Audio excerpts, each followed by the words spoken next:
दोस्तों नमस्कार, स्वागत है आप सभी का। अगर फिर से आई चलते हैं राजस्थान सुबह की ताजा खबरों की ओर। लेकिन उससे पहले अगर आपने अभी तक इस चैनल को सब्सक्राइब नहीं करो, सब्सक्राइब कर लें, जिससे कि आपको राजस्थान सुबह की ताजा खबर रोजाना मिलती रहे। पहली वीडियो, राजस्थान में 1 लाख सरकारी नौकरियां, हर ब्लॉक पर रीडिंग रूम और डिजिटल लाइब्रेरी देगी सरकार।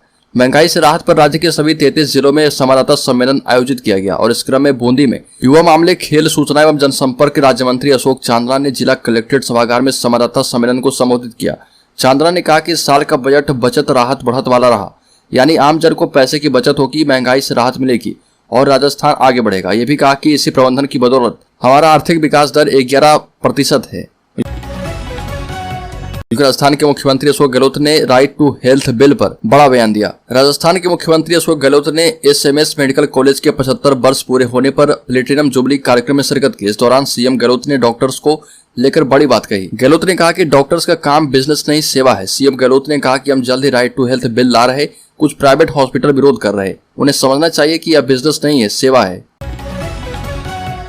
अगली खबर, चित्तौड़गढ़। राजस्थान की पूर्व मुख्यमंत्री वसुंधरा राजे के जन्मदिन के उपलक्ष्य में जयपुर में भाजपाइयों का विरोध प्रोटेस्ट चर्चा का विषय बन गया। चित्तौड़गढ़ जिला प्रभारी मंत्री प्रताप सिंह खाचरियावास ने बीजेपी पर तंज कसते हुए इसे पूर्व सीएम का अपमान कहा। साथ ही कहा कि केंद्र सरकार राजस्थान से पूर्व मुख्यमंत्री वसुंधरा राजे को पूरी तरह से निपटाना चाहती है। खाचरियावास ने कहा कि वसुंधरा राजे के जन्मदिन पर ही ऐसा प्रदर्शन भाजपा क्यों कर रही है। राजस्थान के मुख्यमंत्री गहलोत ने किया मानहानि के दावे का स्वागत, कहा कि अब यह मामला राष्ट्रीय मुद्दा बनेगा। राजस्थान के मुख्यमंत्री अशोक गहलोत ने केंद्रीय जल शक्ति मंत्री गजेंद्र सिंह शेखावत के द्वारा मानहानि के दावे पर कहा कि वह संजीवनी सहकारी समिति घोटाले के संबंध में केंद्रीय मंत्री शेखावत के द्वारा उनके खिलाफ मानहानि का मामला दायर करने के कदम का स्वागत करेंगे। ये भी कहा कि इससे यह मुद्दा कम से कम राष्ट्रीय स्तर पर तो लाया जा सकेगा। शेखावत के खिलाफ अपने आरोपों को बरकरार रखते हुए कहा कि वह घोटाले और मामले के आरोपी हैं। एक मंत्री होने के नाते शेखावत को इस पर शर्म आनी चाहिए। राजस्थान के बाड़मेर में होली को लेकर धारा 144 लागू, बीजेपी बोली हिंदू विरोधी सरकार। राजस्थान के बाड़मेर में होली को लेकर दिए गए फैसले पर विवाद गहरा गया है। जिला प्रशासन ने होली पर बाड़मेर जिले में धारा 144 लागू कर दी है। प्रशासन ने अपने ऑर्डर में लिखा है कि कोई भी इस तरीके से रंग न खिले जिससे किसी दूसरे की धार्मिक भावनाओं को ठेस पहुंचे। इसको लेकर प्रशासन ने जहां लॉ एंड ऑर्डर का हवाला दिया, तो वहीं बीजेपी ने होली के मौके पर धारा 144 लगाने के राजस्थान सरकार के फैसले पर विरोध जताया है। राज्य में ओबीसी आरक्षण बढ़ाने की मांग तेज। जयपुर में जाट महाकुंभ, वसुंधरा राजे और सतीश पुनिया होंगे शामिल। इस महाकुंभ की मुख्य मांग राजस्थान में जातिगत जनगणना करवाना और ओबीसी को उनकी संख्या के हिसाब से आरक्षण देना है। विद्याधर नगर स्टेडियम में सुबह 10 बजे से होने वाले सम्मेलन में प्रदेश भर से हजारों की संख्या में लोग जुटे हैं और एक मंच पर समाज के सभी लोग एकत्रित होकर जातिगत जनगणना से लेकर ERCP योजना की मांग सरकार से करेंगे।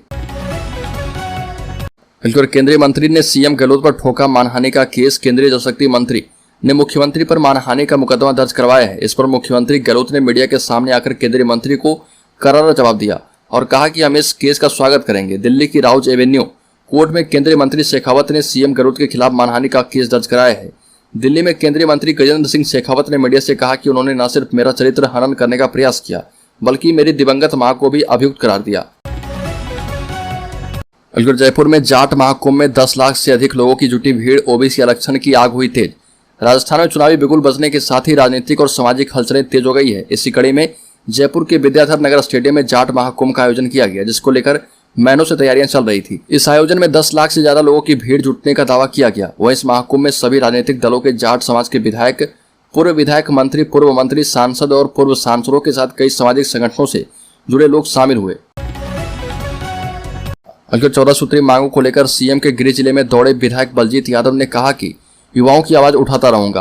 राज्य सरकार की नौकरियों में राज्य के युवाओं को 90 से 100% तक आरक्षण देने की मांग और 5 लाख पदों पर शीघ्र भर्ती निकालकर युवाओं की नियुक्ति करने की मांग, परीक्षा प्रणाली को दुरुस्त करने की मांग, जिस लेवल की परीक्षा है उसी लेवल का प्रश्न पत्र बनाए जाने की मांग को लेकर विधायक बलजीत यादव ने मुख्यमंत्री के गृह जिले में दौड़ लगाई। राजस्थान की पूर्व मुख्यमंत्री वसुंधरा राजे ने विरोधियों को संदेश दे दिया है। आलाकमान पर नरमी, भैरव सिंह के गुरु मंत्र में छिपा राजे का सालासार संदेश। वसुंधरा राजे ने जनसभा को संबोधित करते हुए राज्य बीजेपी में सीएम फेस को लेकर चल रही खींचतान और गुटबाजी के बीच आलाकमान को संदेश देने के साथ ही विरोधियों को संदेश देने की कोशिश की।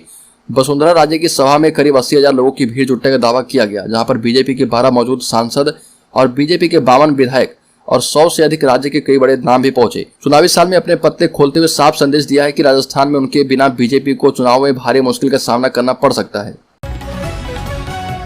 बल्कि राज्य के पूर्व डिप्टी सीएम पायलट की बढ़ती मुश्किलें, कांग्रेस हाईकमान ने किया मायूस। राजस्थान में इस साल चुनावी साल होने के चलते पूर्व डिप्टी सीएम सचिन पायलट की मुश्किलें बढ़ती हुई नजर आ रही है। सचिन पायलट और सीएम गहलोत के बीच लगातार दूरी बढ़ रही है और कांग्रेस हाईकमान अभी इस ओर कुछ खास नहीं करने से पायलट की मायूसी और भी बढ़ रही है। पिछले कुछ महीनों में 3 बड़े मौके आए जो पायलट चाहते थे, वैसा कुछ हो नहीं पाया। जबकि इन 3 बड़े अवसरों से यह समझ आया था कुछ तो कुछ स्पष्ट हो जाएगा, मगर इन अवसरों से समाधान निकलने की जगह बात और भी बिगड़ती चली गई है। राजस्थान की पूर्व मुख्यमंत्री वसुंधरा राजे ने राज्य की कांग्रेस सरकार पर निशाना साधते हुए कहा कि प्रदेश में भ्रष्टाचार चरम सीमा पर है। वही महिला, किसान और युवा सुरक्षित नहीं है और न किसानों का कर्जा माफ हुआ और न ही उन्हें पूरी बिजली मिल रही है। श्रीमती वसुंधरा राजे ने अपने जन्मदिन पर चूरू जिले के सालासर बालाजी मंदिर में पूजा अर्चना की और एक जनसभा को संबोधित करते हुए ये बात कही और कहा कि राजस्थान जल रहा, मुख्यमंत्री जी चैन से सो रहे और जनता जाग गई है, अब उनकी कुर्सी बचेगी नहीं। राजस्थान रोडवेज में 1 अप्रैल से महिलाओं को लगेगा बस आधा किराया, लग्जरी बसों में मिलेगी कई छूट। राजस्थान रोडवेज ने महिलाओं को बड़ा तोहफा दिया है। आगामी 1 अप्रैल से राजस्थान रोडवेज में महिलाओं का केवल आधा किराया लगेगा। अगर साधारण रोडवेज बस में जयपुर से सीकर का किराया 200 रुपये है तो महिला को केवल 100 रुपये ही चुकाने होंगे। रोडवेज ने यह फैसला हाल ही में सीएम गहलोत की ओर से की गई बजट घोषणा की अनुपालना में की है। लग्जरी बसों में यह छूट पहले की भांति 30% रहेगी, लेकिन इस छूट में कुछ नियम ऐसे भी होंगे जो महिलाओं को सफर करने से पहले जानना होगा।